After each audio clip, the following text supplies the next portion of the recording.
thanks everyone for being here today. We all know what this week is. It's not just another game for us. Our players understand that, our staff understands that, our fans understand that as well. Last week we had a chance to practice 3 days and also hit the recruiting trail, which was good for us. We were still very well received out on the recruiting trail. And so we have a productive recruiting class. We were also out in the community last week with our players and staff. Thank Darren Harris for organizing all of those events, and it's good to see our guys out in the community serving. We had a chance to get our players rested, trying to get some guys back healthy, get a lot of good work in last week, and introducing the game plan.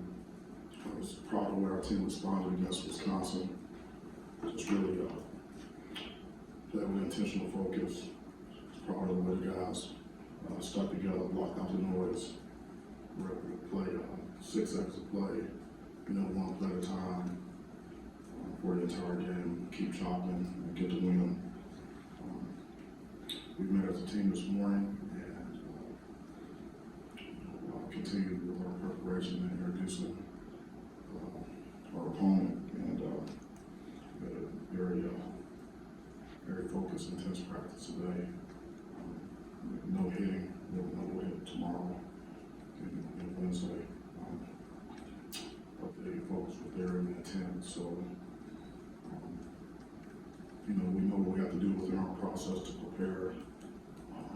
We're going to need to be tough, disciplined, and selfless this week and carry into the game. So with that, I'll open up the questions.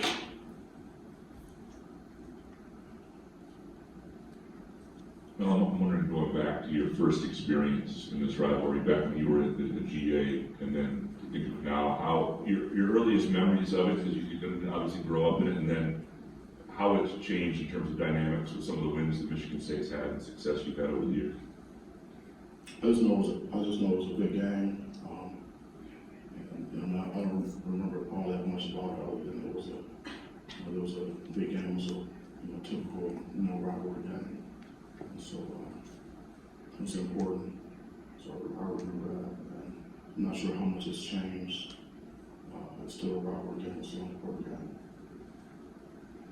And I know obviously different team, different circumstances, but you still have some guys that were part of that 20 team that went to Michigan and big underdogs and all that going on the road. Is there anything you guys can take from that experience, especially the guys that were part of that, and apply to this week? No, just play comprehensive football for 60 minutes. Be tough. Be selfless. Be disciplined. Take care of football. The week before we played that game, we turned the ball over 7 times. We didn't turn the ball over that week. So we're going to get to that. Well, you referenced you didn't really know the rivalry that well when you came here. I know it well. But, you haven't been here. But anyway. You don't have to be here. No, so for the guys that are new, whether they're freshmen or some of the transfers coming in, I know it's been a thing in the past. Was last week a time where you were able to say, if you guys weren't aware, here's what this thing's about, or is that something they kind of already know? No, we educate the players, and we talked about it more this morning than we did last week. So it's just an educational process with the new guys. Don't assume anything. After looking back at the film of the Wisconsin game and kind of moving forward into these last few games, you really used more 4-3 in that game. I'm wondering how much being able to blend that with the 4-2-5 helps the defense, and kind of what your analysis is on what you want to be in terms of either one, the other, or multiple.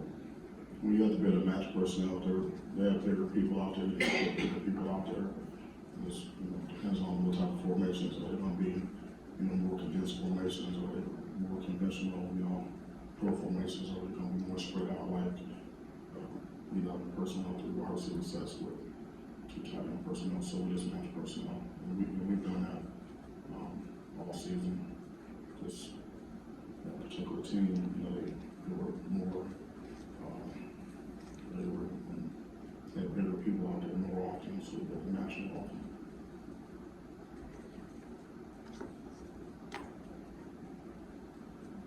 Is there a bunker mentality you like about this? Going down there and trying to shock the world when nobody on the outside seems to think you can win?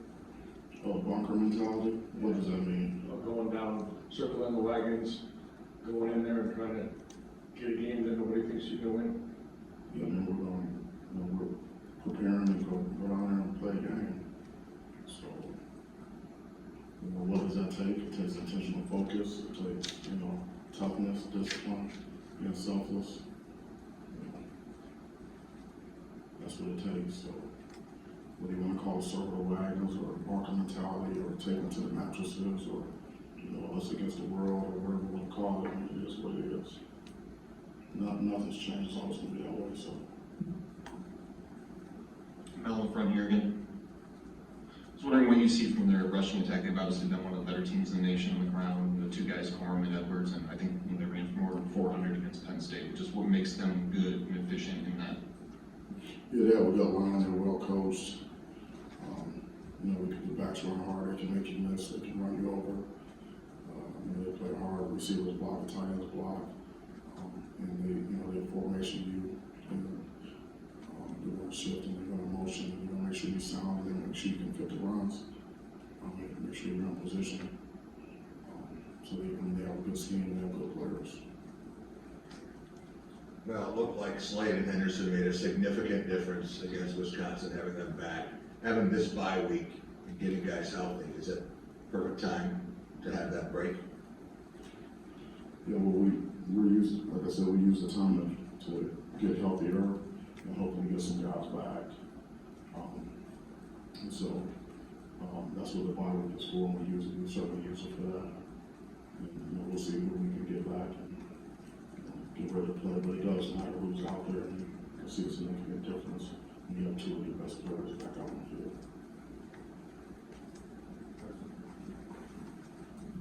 Kind of along those lines, when you prepare for a game like this, a rivalry where emotions are intense, I guess, how do you because Mark used to talk about keeping the lion in the cage for a week like this.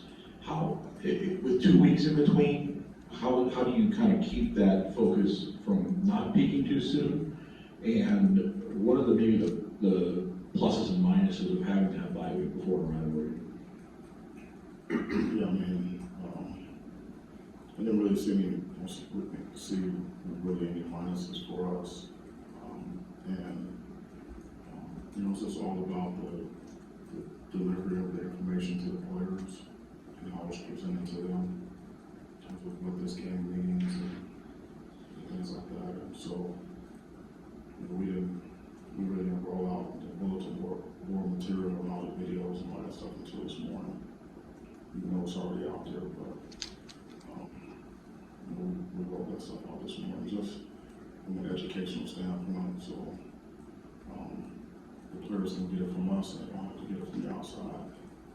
And then we go from there. But something I told the players, something that you have to embrace. I've been very fortunate. I've been a part of some rivalry games with Michigan State, Ohio State, Michigan, Florida, Georgia, Auburn, Alabama, Green Bay, Chicago, Cleveland, Pittsburgh, so Colorado, Nebraska. Those are rivalry games that people talk about every year, all year.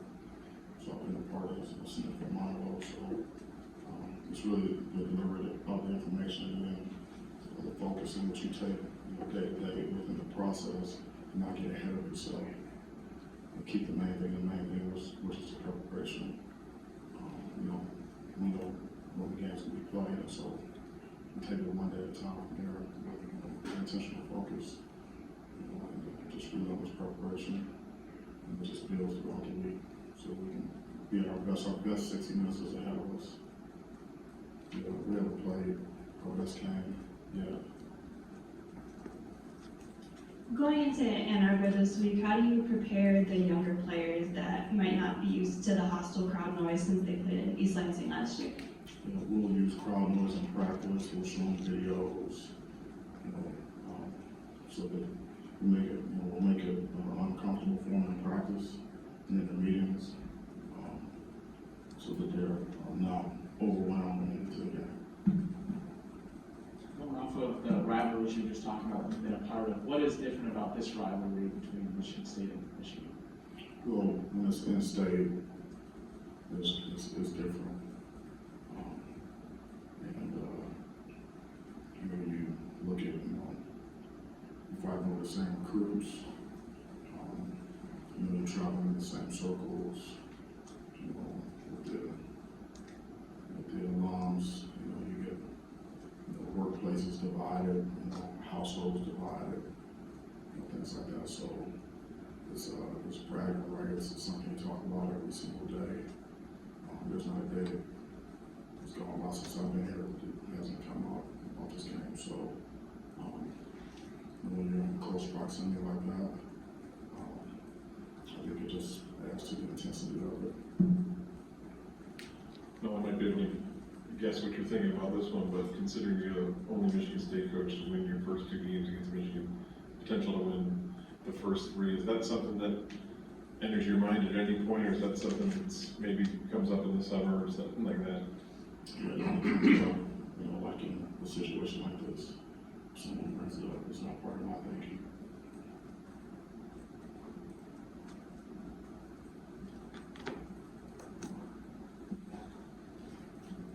I was wondering what you thought of Peyton's performance. I know it was more than a week ago now, but against Wisconsin, seemed like he was pretty efficient. Obviously turnover free, and did everything you guys really were looking for. Yeah, but it was a winning performance, and that's what we have to have from him as a quarterback of this football team. So, winning performance. And again, we haven't played our best 60, so we've got a lot of work to do. Michigan's running backs have had a lot of explosive plays. How do you limit that? Well, they're really good players, so when you're in a position to make the play, you have to be able to make that play. From a just generally speaking, in versus the run, we have to set edges, and build a wall inside. So you have to have gap integrity. Make sure the ball doesn't run through the gap.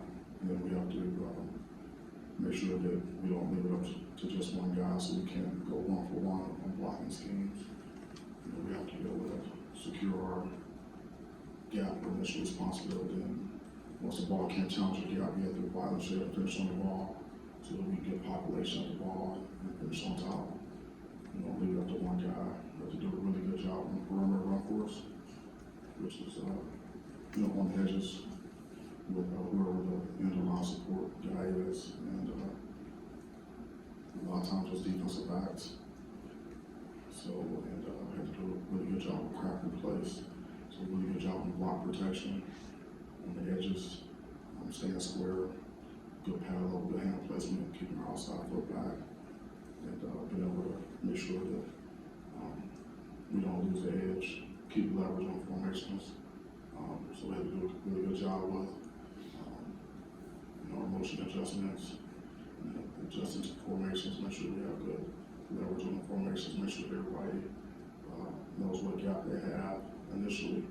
But we have to do a really good job of violent shedding and finishing on the ball, so we don't just leave it up to one guy, because we have to gain tackle and get population and form a human arrow on the ball carrier with population. Put leverage and tackling. On the other side, you guys were able to get a little more work done last week or 2 weeks ago in the run games. I guess, what did you see looking back on the offensive line that maybe changed some of that and the running backs? And how critical is it for this offense to get something like that in the run game to set up what you do in the past? We were able to play more complementary football, and it was being more patient and steady the run game. Our efficiency was good. Our ball carriers ran hard, we blocked hard, the receivers blocked, tight ends blocked. We were able to get in and out of the runs that we needed for the most part. It was, we were just overall more efficient. We were able to string more positive plays together.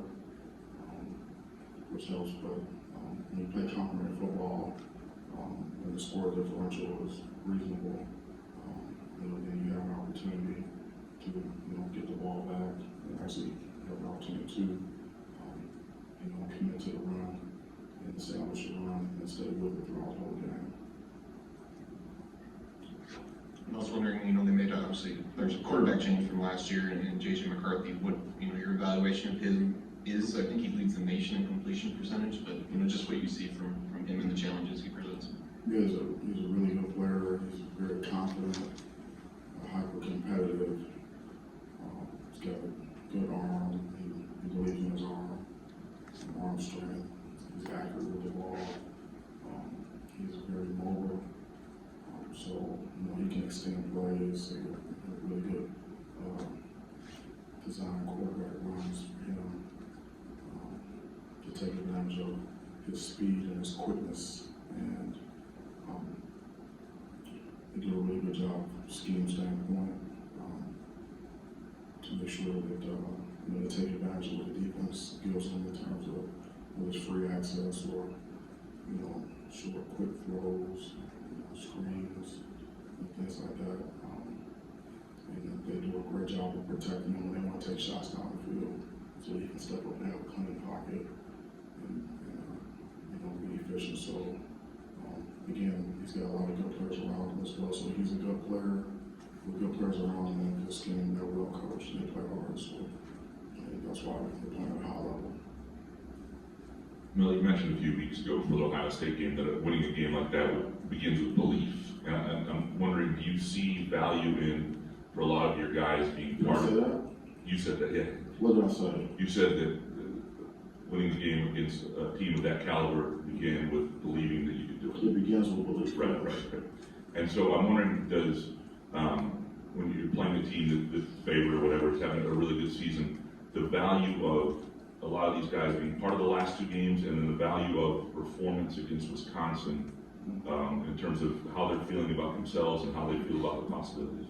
Yes, well, success leaves clues, so we're able to look at the Wisconsin game and say this is why we were able to have success. Whether it's offense, defense, or special teams, and then, why were we efficient, like in the running game, or why were we able to get off the field on third down, or create takeaways and things like that. So, we study those things, and then we want to make sure that we understand why we had success, so that we can repeat it. So if you don't understand why you were able to get it done, it's hard to repeat that. So we spend a significant amount of time with that, dissecting that game and breaking it down and explaining to our guys why we had success and why we didn't have success today. So there's a clear understanding, and we move to the next game. And there's no shortage of belief or confidence in our group. It's more about preparation. We know that we need to play 60 minutes of complementary football to be able to get the job done. And so we have not played our best 60 yet, and so that's our goal. And I showed the guys plays this morning of people having success against them in all three phases. It's about consistency and performance. Everyone makes plays on everyone on certain points of games. It's a matter of consistently for 60 minutes and then finding a way to win a game in the fourth quarter. That's what it comes down to. I haven't seen anyone on tape this year that's not giving up plays in either all three phases. So it's not a game of perfect, it's a game of consistency. Mel, when was the last time that you played at the Big House when it was, or played or coached at the Big House when it was 100,000 strong? Because in 2020, there was really no one there. Probably in 2001, my first year at Ohio State, we went there, and then 2 years later, we went there again. I think 2003, right now was the biggest part. So just going off of that then a little bit, the environment is going to be pretty raucous on Saturday. How much are you kind of looking forward to playing in an environment like that again, since it's been quite some time that you've played in a packed Big House? that's what big time college football is all about. This is not for everyone. But this is what we love to do, and so when you get an opportunity to play, coach on the stage like that is special.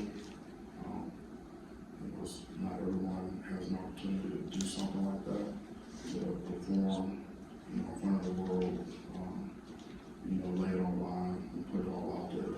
And so that's what our players, and that's what they expect to be able to do when you come here. Michigan State's played on national TV versus great teams. On a huge stage, you have an opportunity to go out there and perform at your best, and put it all out there. And so, that's a great part about, doing what we do, because it's uncommon. And so, it's an opportunity. So, of course, something that we look forward to as competitors, and knowing, that this is, the lives that we have chosen to do things like this. But it's really, at this point in the week, it's about, one day at a time, how do we prepare for that opportunity? Because what matters most is what we do today. But certainly, it's a great opportunity, and I'm looking forward to seeing our guys play their best 60 of the season. Mel, a lot of people say this is the best two-sport rivalry in the country, and some think it's the best interstate rivalry in the country. Michigan State, Michigan, and Auburn, Alabama, you've seen both of those. Is there a difference? Are they very similar? Very similar. Very similar. A lot of similarities. So they feel very similar to me. Just being a part of both of them.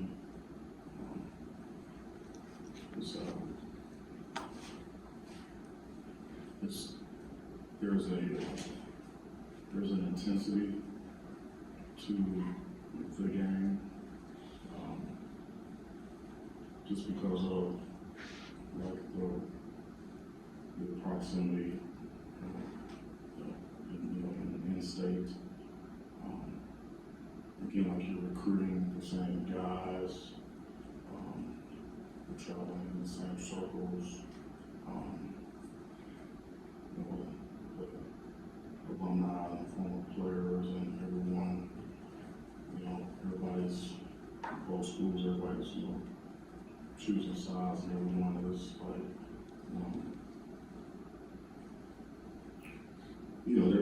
I believe that there's a respect factor in the best rivalries. There's a respect factor, even though there's an element of dislike and hatred. There's still, underlying respect deal, just because of the rivalry itself and what it means to sports in general. So, that's a part of it also that you feel. So it's a special. Like I said, I've been fortunate to be a part of some of those special rivalries in the sport. The same. It feels very similar. They're different though.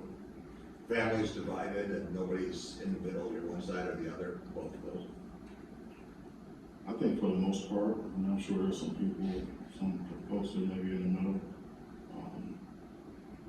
But there are families divided, and households divided, workplaces divided. And so that's a great thing about it. And so I don't know what else to say about it.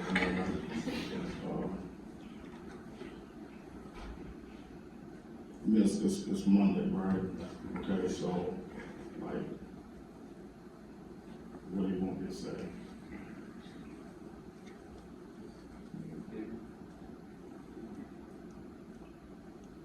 I got two things for you, if I could. First, you mentioned the bye week practices. Were those very, Michigan focused sort of things to essentially give you a head start there? Was it more sort of like training camp, spring ball thing, where you're more inward looking, more reflective, cleaning up your own issues type of stuff? No, it was a game plan focus. We didn't hit, we didn't hit, but, we were going to do some game plans and things like that throughout the week. And then also doing some recruiting in at the beginning of the week, on Monday and then on Friday. So, some Thursday afternoon, we practice in the morning, so we're able to get out there and do some things. So, we get extra time to prepare. I also wanted to ask you about, being a player-led team has been a big theme for you guys this year. I'm just wondering, what's that look like this week? Are you seeing and hearing the right things from your players in regard to this game? And, is there like a throttle at any point? Like, is there too much that you don't want to hear? You're making them too much of it? Can it be too early? Do you want to see more and push that throttle up, I guess? What does that dynamic look like for you in a game like this? Yeah, we'll see how things unfold throughout the week. We were good today. I made it clear to the players, like in terms of talking to the media and things like that, like it's we're not, we were talking about like our preparation, things that we can control, and we're not getting ahead of ourselves. There's a certain way to approach, every game. It just takes more discipline and intentional focus when it's a game of this magnitude, like a rivalry game. You're more focused and you're more disciplined, and you're less distracted, and you block out the noise even more. You don't add to the, you don't want to add to the hype. There's going to be enough hype just organically, with the game itself. There's no reason to add more to it than need be. But obviously we have to educate our players, on the history of the rivalry, on the history of the trophy, on some of the history of the players are going to get the information from somewhere, right? So rather than get it from us, in the proper context, so they can put it in perspective and be educated and know, and then move forward and not let it, be a distraction. So that's part of coaching and leading, so making sure that, everybody's pointing in the same direction, focus, and keeping the main thing, and not getting caught up in some of the other things that are not going to be beneficial to us in our preparation or help us play better. All right, thank you so much. I appreciate you coming out, covering the team. We'll see you next time. Go ahead. Appreciate it.